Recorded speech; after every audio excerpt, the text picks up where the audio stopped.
Bonjour Fabienne. Bonjour Brigitte, bonjour Vincent. Bonjour Fabienne. Merci d'être avec nous Fabienne. Alors, vous avez un compagnon en or, il paraît.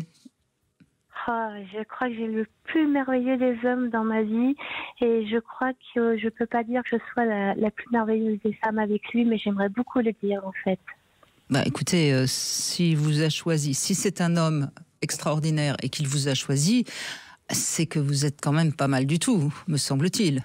Vous voyez, on ne peut pas être... Oui, j'ai des petits atouts, mais j'ai des grosses lacunes. Et merci de me proposer, d'avoir permis que je puisse témoigner sur le sujet de la sexualité, parce que justement, c'est là où je suis pas très très merveilleuse avec lui en fait. Et merci de pouvoir m'offrir ce témoignage que je vais vous livrer. Mais je vous en prie. Donc vous avez pas beaucoup de rapports sexuels et c'est vous qui n'avez pas envie, c'est ça? Alors, on a une histoire. Alors, ce qu'il est important de dire quand même pour moi, c'est qu'on a quand même des rapports. Non, on va dire qu'on a un rapport sexuel mensuel, juste un rapport sexuel. Mais par contre, quand on fait l'amour, c'est beau, c'est magique, c'est fort, c'est puissant. Alors, on est des gens qui sont extrêmement câlins, donc on est toujours en train de se papouiller, de se faire des bisous, de se toucher. Et je crois que j'ai l'envie. Alors le problème vient de moi parce que je suis pertinemment consciente. Dans un idéal, je vous dirais que on s'aime très fort. On a vécu plein d'épreuves, donc on sait sincèrement qu'on s'aime vraiment. Et c'est de faire l'amour quand on a envie, un petit peu de façon insouciante.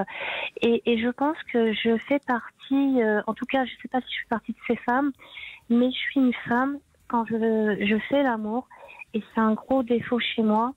En fait, je pense que je suis quelqu'un de subtil et je vais avoir envie de faire l'amour et je ne vais pas avoir envie de baiser ou de tirer un coup pour répondre à un besoin physique. Ça va être plutôt de la sensualité, de la sexualité. Mais mon problème, ce qui vient s'ajouter à ce problème, c'est que si j'ai quelque chose qui me, alors pardon entre guillemets, qui me prend à la tête, en fait, je vais buter sur mon problème et en fait, je vais pas être à faire l'amour.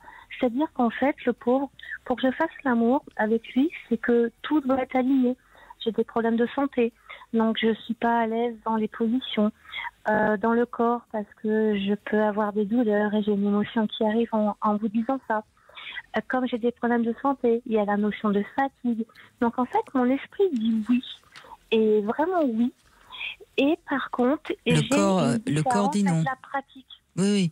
Mais encore une fois, Fabienne, dès qu'on entend vos douleurs, vos problèmes de santé, on peut comprendre que vous ne soyez pas apte à avoir un rapport sexuel et peut-être que lui le comprend et qu'il accepte tout à fait ce rapport mensuel qui lui convient bien. Est-ce que vous savez ce qu'il en pense, lui, véritablement? Ah oui, alors, quand je vous dis que c'est un amour, c'est que c'est quelqu'un qui comprend, qui accepte, et j'ai la chance de n'avoir jamais aucune réflexion.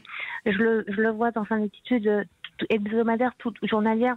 Il est tendre, il est attentionné, mais je sais que lui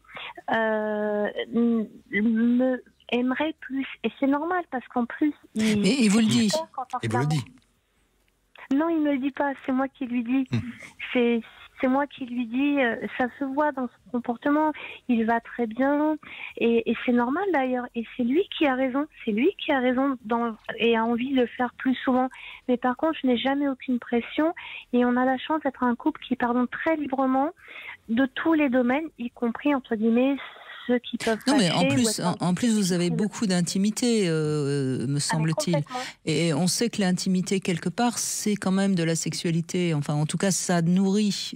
Ça alimente, mais ça reste un petit peu aussi l'entrée. Donc, il faut aussi aller à l'essentiel. Donc, c'est que la mécanique, vous savez, je vois les hommes, la mécanique biologique, la mécanique neuropsychique de la sexualité.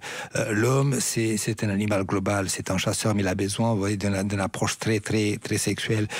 Et qu'il ne faut pas sortir, il faut pas aller sur les modèles. Il faut savoir, il faut que vous deux, vous soyez bien avec votre sexualité. Donc, il faut trouver un bon équilibre, un juste milieu entre vous et lui, Parce qu'en fin de compte, ce qui c'est que ce lien amoureux, cette connexion doit être au maximum. Il faut sentir cette sécurité émotionnelle. S'il n'y a pas la sécurité émotionnelle apportée par la sexualité, après, c'est tout le problème, parce qu'à la longue, la connexion va s'effriter, vous voyez. Donc ça nourrit. Donc le couple se nourrit de chaque instant pour rester dans la durée. Mais quand vous avez envie, hein, et que quelque part c'est d'autres raisons qui font que vous n'allez pas au bout de votre envie, peut-être qu'il y a quelque chose à dépasser là quand même. Parce que... Mais j'aimerais beaucoup, Brigitte, et vous avez raison, et c'est ça qui est assez difficile pour moi, je pense que je suis très lucide sur le fait de dire, mais on devrait, alors j'aime pas dire on devrait parce qu'il y a une espèce d'obligation, bien sûr, oui. Naturellement on devrait, oui. Voilà. Mais de dire, je souhaiterais... Alors moi, je vais vous dire une chose qui va peut-être vous surprendre et qui va certainement surprendre beaucoup de femmes qui nous écoutent. Je me demande s'il n'était pas tout petit peu plus entreprenant, vous ne seriez pas prête et vous ne pourriez pas faire l'amour un peu plus souvent. Alors, c'est possible, et je pense qu'il est très respectueux. Oui, mais est-ce qu'il doit être aussi respectueux, vous voyez, parce que dans votre demande, hein, puisque c'est vous qui appelez, dans votre demande, vous aimeriez faire l'amour plus souvent, si je vais au bout de votre demande, on est d'accord? Alors oui, et vous avez raison.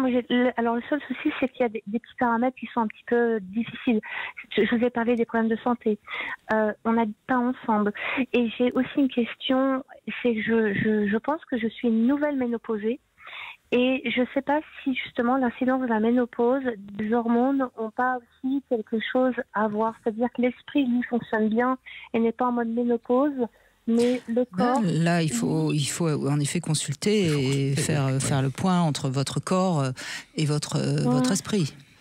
Parce que là, il y a peut-être un traitement à prendre, tout simplement. Après, il y a la dimension biologique, bien sûr. La dimension biologique, on le voit bien, la biologie dans le couple au départ du mariage ou la ménopause, et il y a ces carences, c'est pareil chez l'homme, c'est pas différent. Mais il y a aussi une dimension culturelle, éducationnelle. C'est trop souvent, on attend l'envie comme si quelque chose qui nous tombe sur la tête. On a envie d'avoir faim. Or, excusez-moi, la sexualité, c'est le lien ultime entre deux êtres, le lien le plus fort. Et que... Quand vous allez aller dans un restaurant gastronomique, vous êtes capable de réserver un mois à l'avance sans avoir faim.